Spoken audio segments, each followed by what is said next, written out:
তোমাদের হাতে নেতৃত্ব তুলে দিয়ে আমরা পিছন থেকে তোমাদেরকে শক্তি যোগাতে চাই। দেশের ককপিটে তোমাদেরকে বসাতে চাই। তোমরা ককপিটে বসে দেশ পরিচালনা করবা, পিছন থেকে আমরা তোমাদের জন্য দোয়া করব, শক্তি যোগাবো। ভুল করলে কানে কানে তোমাদেরকে বলে সংশোধন করব। কথা না শুনলে হাতে ধরে ঝাঁকি দেব। যদি তাও না শোনো তাহলে সম্মানের এই আসন থেকে জাতিকে সাথে নিয়ে তোমাদেরকে সরাই দেবো, এখানে রাখবো না।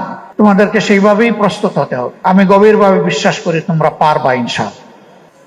এই বিশ্ববিদ্যালয়গুলোতে যারা লেখাপড়া করেন মেধার দিক থেকে তারাই এগিয়ে, সেই মেধাবীদের কাছে জাতির পাওনা আছে।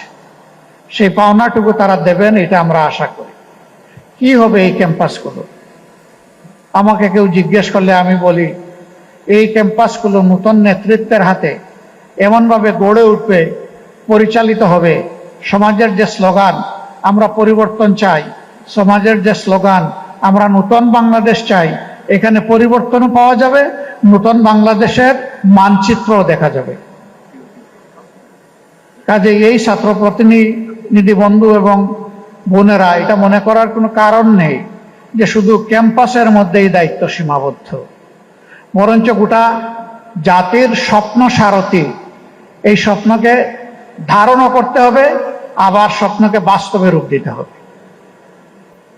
আমাকে লোকেরা আরো জিজ্ঞেস করে আগামীর বাংলাদেশটা কেমন হবে। আমি বলি যে কয়েকটা দিন অপেক্ষা করেন। যেমন হবে ঢাকা বিশ্ববিদ্যালয়, যেমন হবে চট্টগ্রাম বিশ্ববিদ্যালয়, যেমন হবে রাজশাহী বিশ্ববিদ্যালয়, যেমন হবে জাহাঙ্গীরনগর বিশ্ববিদ্যালয়, তেমনই হবে আগামীর বাংলাদেশ ইনশাআল্লাহ। তাহলে বুঝতেই পারছেন আপনাদের উপরে দায়িত্ব কত ভারী। কিন্তু আমি বিশ্বাস করি এই ভারী দায়িত্বের পাহাড় নয়, পর্বত আপনারা ডিঙাতে পারবেন ইনশাআল্লাহ। আমি সবসময় তারুণ্যের বিকাশের পথে। আমি তারুণ্য নির্ভর একটা বাংলাদেশ দেখতে চাই, এবং আমি নই, আমরা সবাই দেখতে চাই। 18 কোটি মানুষ দেখতে চাই।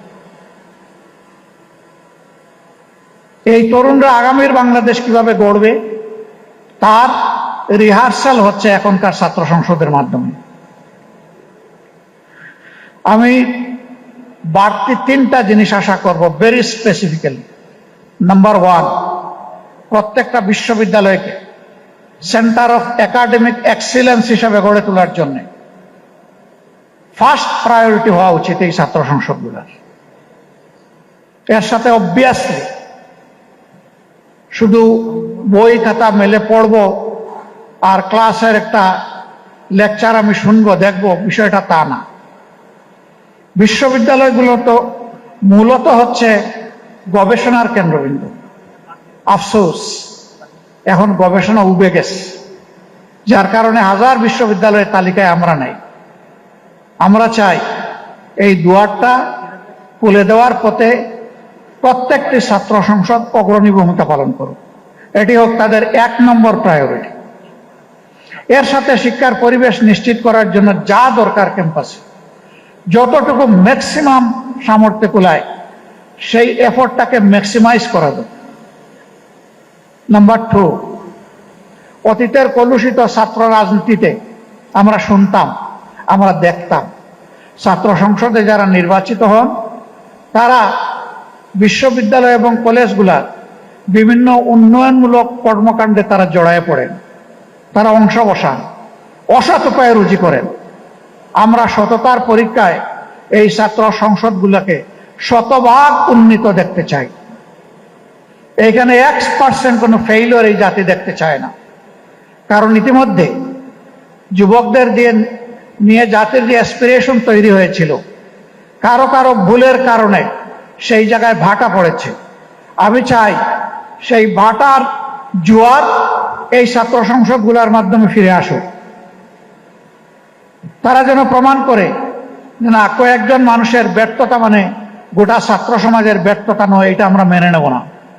আমরা প্রমাণ করব ছাত্ররা সবসময় ন্যায় সত্যের পক্ষে, কল্যাণের পক্ষে, এবং ছাত্ররা সবসময় বৈষম্যহীনতার পক্ষে।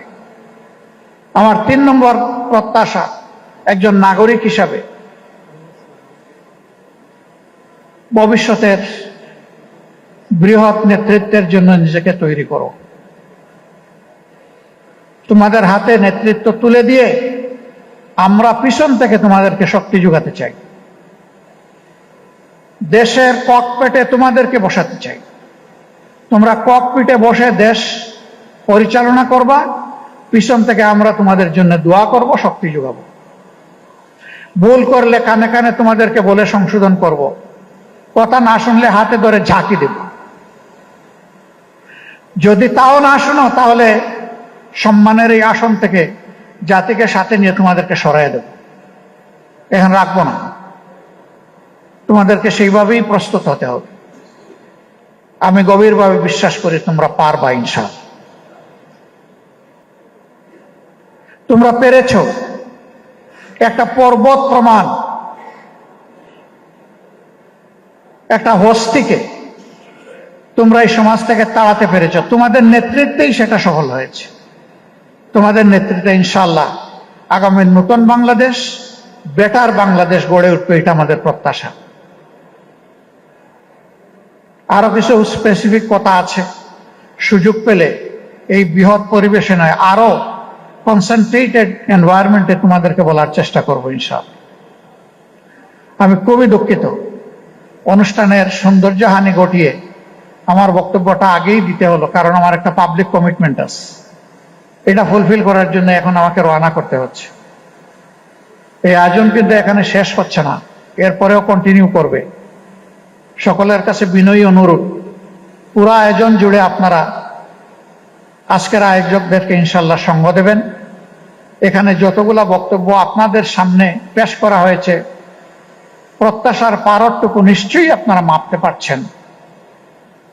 আল্লাহ তাআলা এটা উপলব্ধি করে নিজেদের কর্ম বুঝে নিয়ে সেই কাজ দিয়ে জাতিকে আশাবাদী করে তোলার উদাত্ত আহ্বান জানিয়ে আমাকে এখানে দাওয়াত দেওয়ার জন্য ইসলামী ছাত্র শিবিরকে বিশেষভাবে অভিনন্দন জানিয়ে আবারও সকলের কল্যাণ কামনা করে আমার বক্তব্য এখানেই শেষ করছি। আল্লাহ হাফিজ। বাংলাদেশ জিন্দাবাদ। বাংলাদেশ ইসলামী ছাত্র শিবির জিন্দাবাদ। আসসালামু আলাইকুম ওয়া রাহমাতুল্লাহ। একটা হস্তিকে তোমরা এই সমাজ থেকে তাড়াতে পেরেছ। তোমাদের নেতৃত্বেই সেটা সফল হয়েছে। তোমাদের নেতৃত্বে ইনশাআল্লাহ আগামী নতুন বাংলাদেশ, বেটার বাংলাদেশ গড়ে উঠবে, এটা আমাদের প্রত্যাশা। আরো কিছু স্পেসিফিক কথা আছে, সুযোগ পেলে এই বৃহৎ পরিবেশে নয় আরো কনসেন্ট্রেটেড এনভায়রনমেন্টে তোমাদেরকে বলার চেষ্টা করবো ইনশাআল্লাহ। আমি খুবই দুঃখিত, অনুষ্ঠানের সৌন্দর্যহানি ঘটিয়ে আমার বক্তব্যটা আগেই দিতে হলো, কারণ আমার একটা পাবলিক কমিটমেন্ট আছে। এটা ফুলফিল করার জন্য এখন আমাকে রওনা করতে হচ্ছে। এই আয়োজন কিন্তু এখানে শেষ হচ্ছে না, এরপরেও কন্টিনিউ করবে।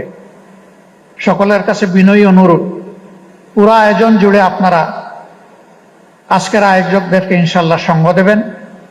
এখানে যতগুলা বক্তব্য আপনাদের সামনে পেশ করা হয়েছে, প্রত্যাশার পারটুকু নিশ্চয়ই আপনারা মাপতে পারছেন। আল্লাহ তাআলা এটা উপলব্ধি করে নিজেদের কর্ম বুঝে নিয়ে সেই কাজ দিয়ে জাতিকে আশাবাদী করে তোলার উদাত্ত আহ্বান জানিয়ে আমাকে এখানে দাওয়াত দেওয়ার জন্য ইসলামী ছাত্র শিবিরকে বিশেষভাবে অভিনন্দন জানিয়ে আবারও সকলের কল্যাণ কামনা করে আমার বক্তব্য এখানেই শেষ করছি। আল্লাহ হাফিজ। বাংলাদেশ জিন্দাবাদ। বাংলাদেশ ইসলামী ছাত্র শিবির জিন্দাবাদ। আসসালামু আলাইকুম ওয়া রাহমাতুল্লাহ।